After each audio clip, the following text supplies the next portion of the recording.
আপনি দেখেন সে ছাত্রলীগের কর্মী ছিল কিনা, ছিল নাকি আসলে? না বলে তো না, সে ছিল না। ছিল না? আপনারা ফেসবুকে তার পোস্টগুলো দেখেননি? ফেসবুক পোস্টগুলো দেখেছেন? সবাই দেখেছেন, আপনারা সবাই দেখেছেন, আমরাও দেখেছি। এগুলো কি এড়ানো যাবে? এগুলো কি এড়ানো যাবে? বলতেছি তো 19 তারিখের পরে ওদের রাজনৈতিক কার্যক্রম কী ছিল 5 তারিখ পরে দেখাক। কিছু লোক বলে যে বন্যার্তদের আসলে প্রায় 12 কোটি টাকা ত্রাণ তুলে এই টাকাগুলো ব্যাংকে রেখে দেওয়া সঠিক কাজ কিনা, এইটা আমি তার প্রতিপক্ষ হিসেবে বা সমালোচনাকারী হিসেবে বলবো সঠিক না, আবার তারা বলবে সঠিক। আপনারা এটা বানভাসী এলাকার মানুষকে দিকে জিজ্ঞাসা করেন, ভাই তোমরা যখন ক্ষুধার্ত ছিল ওই সময় টাকাগুলো ব্যাংকে রেখে দিয়েছে, এটা কি সঠিক কাজ করছে? তাদেরকে কি জিজ্ঞাসা করেন? আসলে ব্যাংকে রাখছে কাদের জন্য? এই টাকাটা কাদের পরে প্রতিটি দিবে মনে হচ্ছে? আমি জানি না, একটু বলবেন।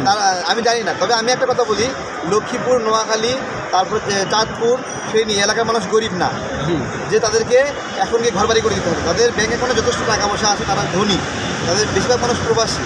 ওইখানে দরকার ছিল ইনস্ট্যান্ট গরম ভাত, সেই গরম ভাতের জন্য মানুষ টাকা দিছে। এই গরম ভাতের টাকা যারা ব্যাংক অ্যাকাউন্টে রাখছে সেই নৈতিক কিনা আপনি আপনিও দেখেছেন যে খিচুড়ি রান্না করে নিয়ে গেছেন। এই বন্যা কবলিত এলাকায় যে রান্না করা খাবারের যদি কোনো একটা মানে ইভেন্ট চোখে পড়ে, সেটা আমার ইভেন্টই মনে হয় চোখে পড়ছে, নাকি? জি জি অবশ্যই চোখে পড়ছে।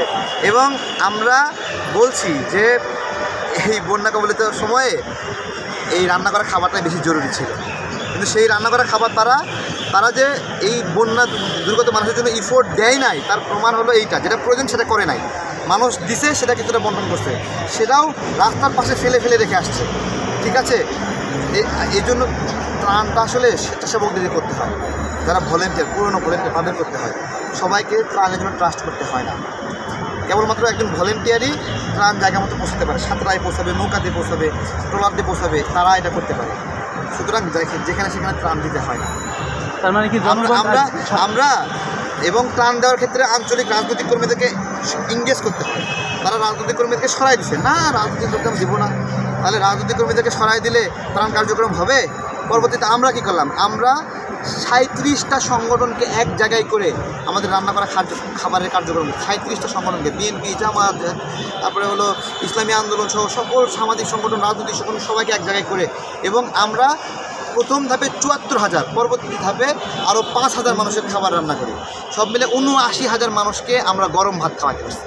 ধন্যবাদ। তাহলে আরেকটু বিষয় সেটা হচ্ছে যে এদের যে আসলে জনগণ আসলে বিশ্বাস করে কি ভুল করে ফেলছে নাকি, যে ওনাদের মানে বিশ্বাস অবশ্যই এখনো সুযোগ হয়, এখন একটা হাইপ চলতেছে, একটা মানুষ ইয়ে হচ্ছে, মানুষ তো সব জানে না, একটা প্রান্তিক পর্যায়ে মানুষ সব জানে না, ওই দেখে যে। আর আওয়ামী যে মিডিয়াগুলো আছে, এই আওয়ামী মিডিয়াগুলো এদেরকে পৃষ্ঠপোষকতা করছে, এদেরকে আগায় দিচ্ছে।